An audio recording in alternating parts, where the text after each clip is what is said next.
Assalamu alaikum. You are watching English lesson. Learn smart English easily and quickly. প্রিয় শিক্ষার্থীবৃন্দ, আজকে আমি তোমাদের সাথে এরকম একটি টপিক নিয়ে আলোচনা করব যে টপিকটা ইংরেজি ভাষার মধ্যে সবচেয়ে বেশি ব্যবহৃত হয়। আমরা এরকম অনেক সেন্টেন্স দেখি যে সেন্টেন্সের মধ্যে দেয়ার শব্দটি উল্লেখ থাকে। তো এখন আজকের আলোচনার বিষয়বস্তু হচ্ছে যে কিভাবে এবং কোন কোন জায়গায় আমরা দেয়ার শব্দটি ব্যবহার করতে পারি।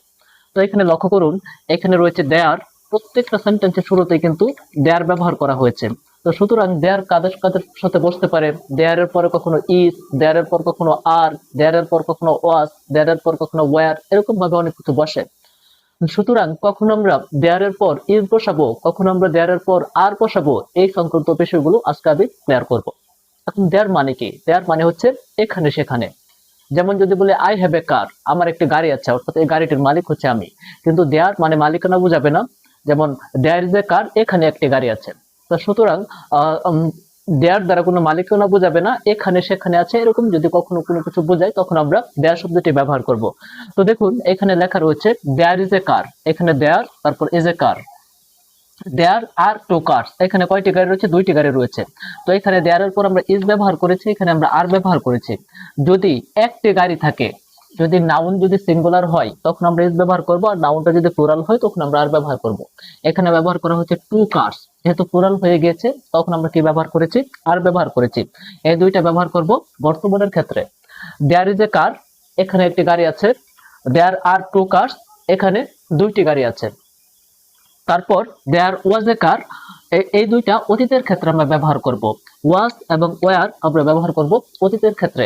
ওয়াজ ব্যবহার করব সিঙ্গুলার এবং ওয়ার ব্যবহার করব প্লুরালের ক্ষেত্রে। ওকে, এখন আমরা যে বিষয়টা দেখবো ওয়াজ এবং ওয়ার।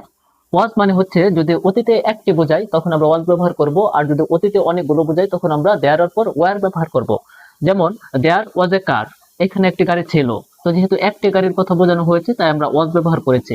যেহেতু এই সেন্টেন্সে টু কার্স মানে দুইটি গাড়ির কথা বোঝানো হচ্ছে তাই এখানে আমরা কি ব্যবহার করেছি? ওয়ার ব্যবহার করেছি। এটা সিঙ্গুলারের ক্ষেত্রে, এটা প্লুরালের ক্ষেত্রে। টু কার্স তখন আমরা ওয়ার ব্যবহার করেছি, এখানে দুইটি গাড়ি ছিল। এই দুইটি সেন্টেন্স আমরা ব্যবহার করব অতীতের ক্ষেত্রে। তারপর দেয়ার এর ব্যবহার হচ্ছে there has been a problem, অর্থাৎ হ্যাজ বিন যদি থাকে আমরা আমাদেরকে বুঝতে হবে এটা হচ্ছে perfect. There has been a problem, has been আমরা ব্যবহার করব সমস্যা, এখানে একটু সমস্যা হয়েছে।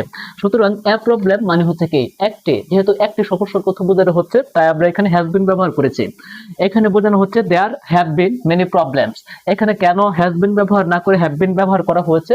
কারণ এখানে মেনি প্রবলেমস অনেক সমস্যার কথা বোঝানো হচ্ছে তাই আমরা হ্যাভ বিন করেছি। তো সুতরাং আমি বোঝাতে চাচ্ছি প্রথম যে দুইটি সেন্টেন্স রয়েছে, যেমন